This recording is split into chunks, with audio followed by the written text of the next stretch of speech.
de 2018, on ne reverra plus Andrés Iniesta avec le maillot de la Roja. Il l'a confirmé ce dimanche après l'élimination de sa sélection en huitième de finale contre la Russie.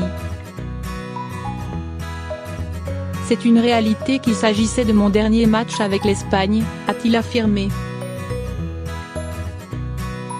Une sortie par la petite porte pour l'un des plus grands joueurs de l'histoire du football espagnol.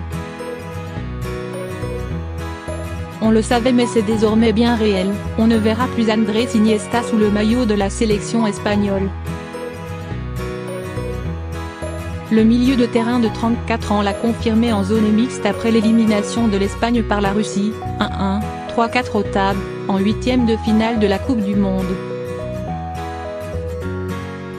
C'était mon dernier match avec l'équipe nationale, a lâché Iniesta.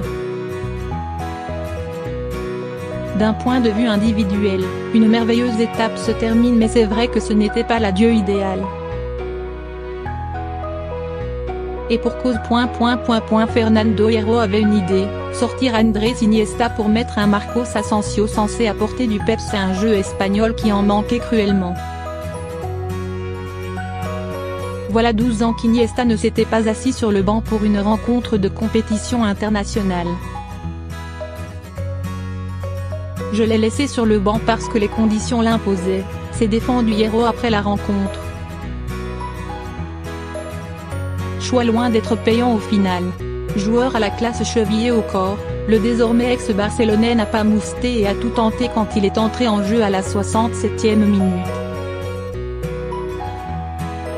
Cette Roja aurait bien eu besoin d'un énième coup de génie de son maître à jouer depuis 10 ans, il n'est jamais arrivé. Il aurait pu être le héros. Quand on voit jouer Iniesta, on sent que c'est la fin de quelque chose, nous avait dit Christian Gourcuff il y a 10 jours. Ce dimanche, Iniesta n'a rien laissé paraître. En 53 minutes de temps de jeu, il a eu le temps de toucher 58 ballons, se rendant évidemment très disponible comme à son habitude, lui l'un des symboles du tiki-taka si inefficace ce dimanche parce que jouer à un rythme de sénateur est si décrié désormais.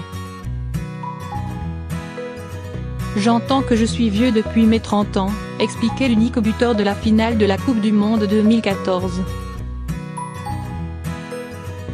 Face à la Russie, il n'a pas fait tâche mais le collectif espagnol n'a rien montré.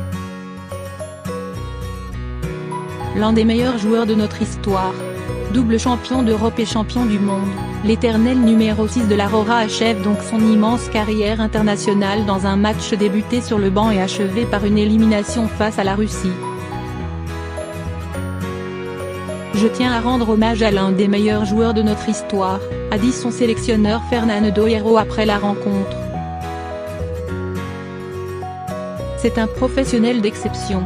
La façon dont il a joué quand il est entré en jeu, on avait l'impression qu'il avait l'envie de sa première fois et je tiens à le remercier de tout mon cœur. Ironie de l'histoire, c'est face à la Russie, le 27 mai 2006, qu'Iniesta avait honoré sa première sélection. On serait tenté de dire que la boucle est bouclée mais c'est faux. Un joueur de sa classe de son talent méritait une toute autre sortie.